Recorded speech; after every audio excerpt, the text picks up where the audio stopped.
Una, ako si Batch Bituin, maaari ba akong makipag-alyansa sa'yo? Agad na hinila siya ng taong katabi, huwag ka nang magsalita pa, tara na.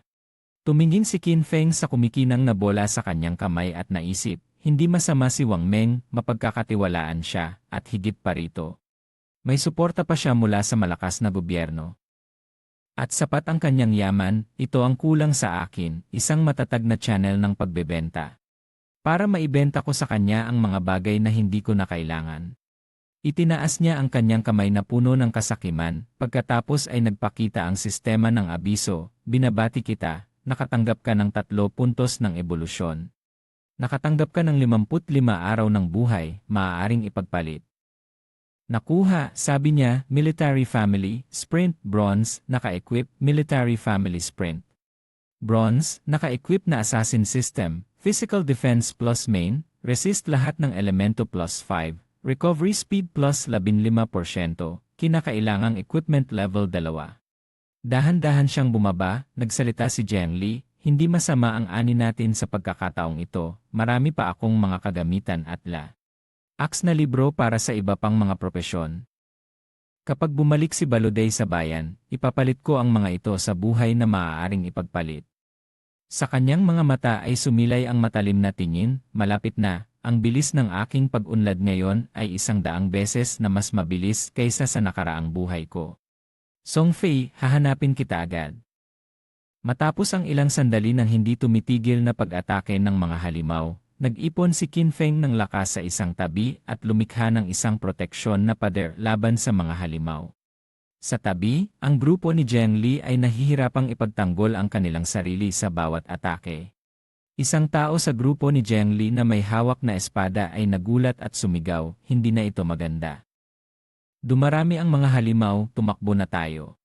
Samantala, napansin ni Wang Meng na may ilang tao sa grupo na nakatigil lang, kaya nagtaka siya at tinanong ng malakas, ano nang ginagawa niyo dyan?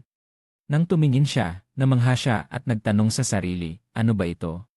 Sa harap ng grupo, lumitaw ang isang higanteng halimaw na may napakaraming mata na nakakalat sa buong katawan at may butas sa tiyan.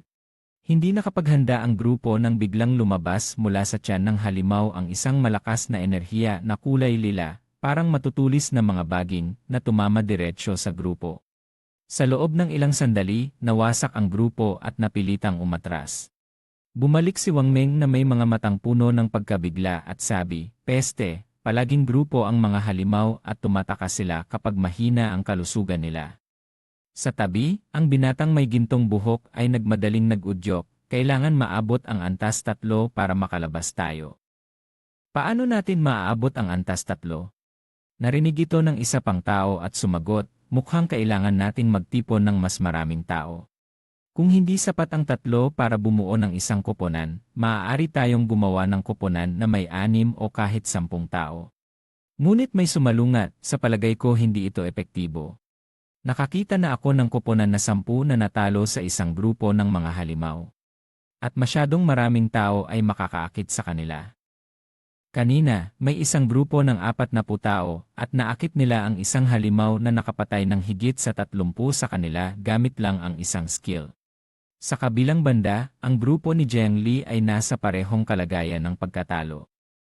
Malungkot na sabi ni Zheng Li, kung hindi natin maabot ang level 3, mananatili ba tayo dito magpakailanman?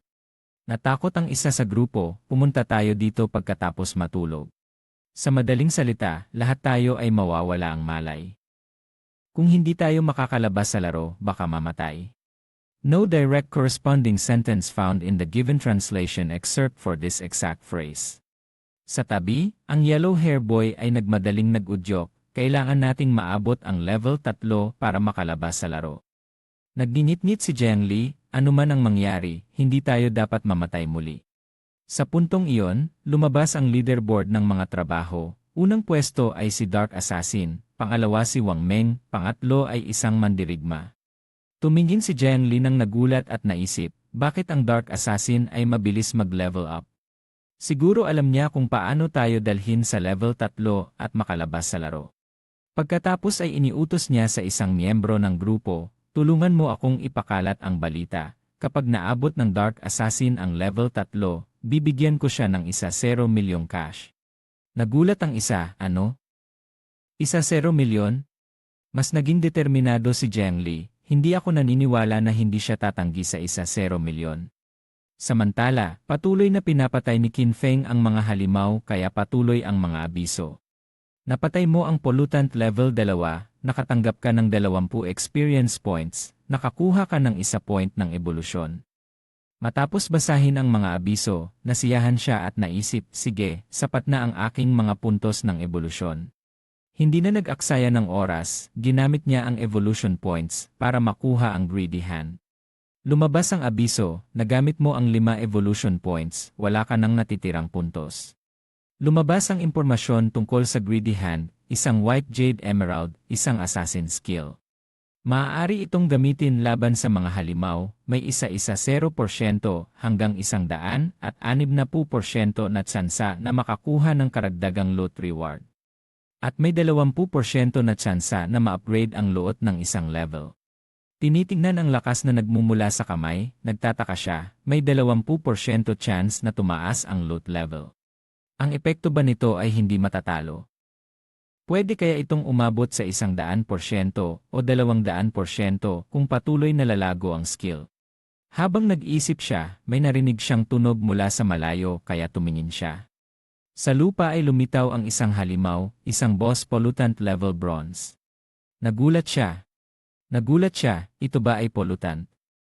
Mukhang ginagamit nito ang buhay ko at nag-a-advance sa silver level. Maraming tao dito, malamang na napaslang nito ang isang grupo ng 40 tao. Markahan niya ang lugar sa mapa at nagreklamo, sayang, puno na ang backpack ko kaya hindi ko makuha ang kahit ano kahit patayin ko ito. Kailangan ng boss ng oras para mag-recover, babalik ako pagkatapos ay lilinisin ko muna ang backpack bago patayin ito.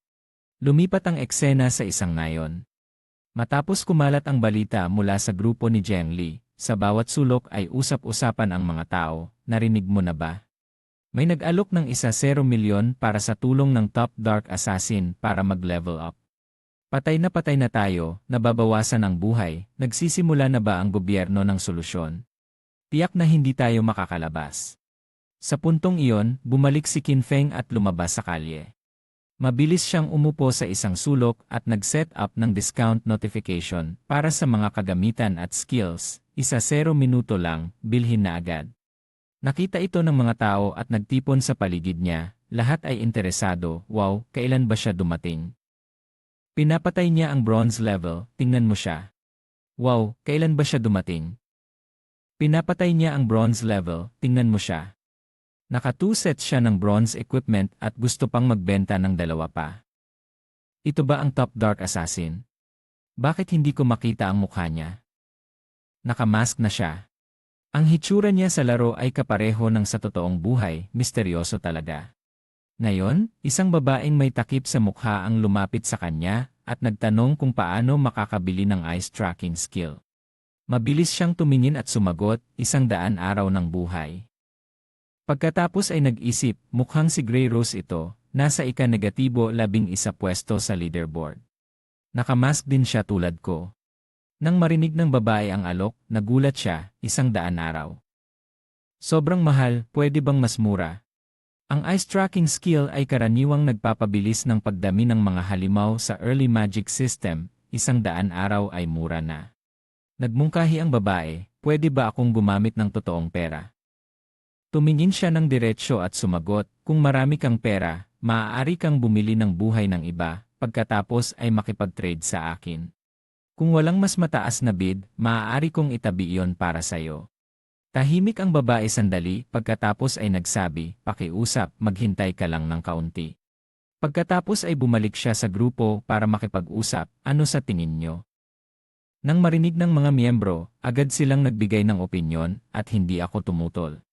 Sa kasanayan ng Gen Z True Thought na ito, maaaring maabot ng grupo natin ang 3 antas ng mas mabilis. Sa anumang paraan, umalis muna tayo para maglaro. Ang mabilis nating pag-angat sa antas ay dahil sa mahusay na pamumuno ni Grey Rose, wala akong pagtutol. Nang mapagkasunduan na ang ideya, tumingin ang The Girl sa mga miyembro ng grupo at sinabi, sige. Kaya't ipagpalit niyo sa akin ang inyong maaaring ipagpalitang lifespan at ibibigay ko ang cash sa inyo pagbalik natin sa realidad. Pagkatapos, bumalik ang the girl sa tabi ni Qin Feng at nagmungkahi, ito ay 100 araw, magkasundo tayo. Kasabay nito, lumabas ang abiso, na ibenta mo ang Yanzi True Thought at nakatanggap ka ng 100 araw na maaaring ipagpalitang lifespan, mula 268 araw tumaas sa 368 araw. Tumingin si Qin Feng sa the girl at naisip, tiyak na higit sa 100 araw ang kanilang maaaring ipagpalitang lifespan. Nang makuha ng the girl ang kasanayan sa Yanzi True Thought, biglang lumitaw si Jiang Li sa harap niya at nagmadaling sinabi, sa wakas, nahanap na kita. Dark Assassin, bibigyan kita ng pagkakataon, basta itaas mo ako sa antas 3, pagbalik natin sa realidad, bibigyan kita ng 1 milyong cash. Sa labas, nagulat ang lahat, narinig ko lang na may nagbabayad ng 1 milyon para hanapin ang Dark Assassin at totoo pala ito, ang dali palang kumita ng 1 milyon dito. Kasabay nito, masiglang ipinakilala ni Jiang Li ang sarili. Ang tatay ko ang presidente ng malaking kumpanya, pwede kang magtanong sa paligid, huwag mag-alala, may pera akong pambayad.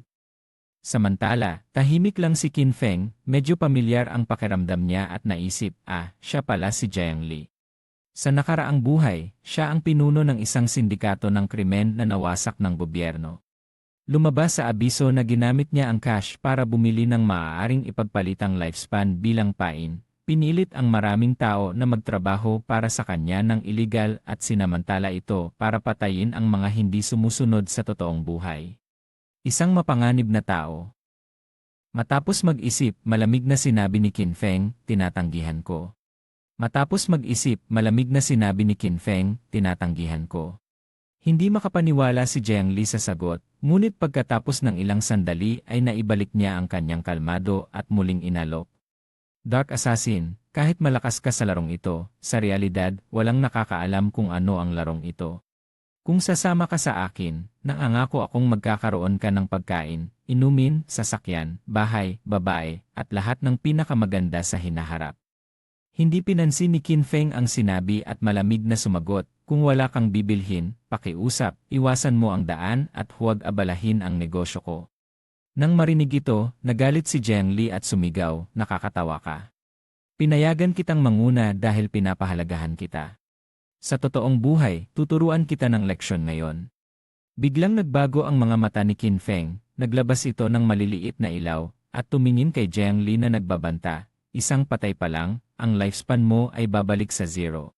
Sa puntong ito, naglabas din siya ng nakakatakot na itim na aura mula sa katawan niya, kaya natakot ang mga tao ni Jiang Li at umatras, pagkatapos ay tumakbo rin sila, tara na, bilisan, hintayin niyo ako. Sa puntong ito, naglabas din siya ng nakakatakot na itim na aura mula sa katawan niya. Kaya natakot ang mga tao ni Jiang Li at umatras, pagkatapos ay tumakbo rin sila, tara na, bilisan, hintayin niyo ako. Sa isang iglap, naibenta na lahat ng kagamitan ni Qin Feng, naibenta mo ang bronze na antas na damit at nakatanggap ka ng 19 araw na maaaring ipagpalitang lifespan. Mula 527 tumaas sa 546 araw. Mabilis ding isinara ni Qin Feng ang kanyang tindahan at umalis, sige, lahat ay naibenta na, oras na para harapin ang taong may orihinal na problema. Sa puntong ito, walang nakakaalam na ang maaaring ipagpalitang lifespan ay maaaring mag-extract ng kasanayan sa nakatagong realidad. Walang nakakaalam na ang larong nilimot ng Diyos na ito ay magpapabago sa kaayusan ng realidad. Ang mga totoong eksena na dati ipinagmamalaki ay magiging walang kabuluhan, tanging ang sariling lakas lamang ang pinagmumulan ng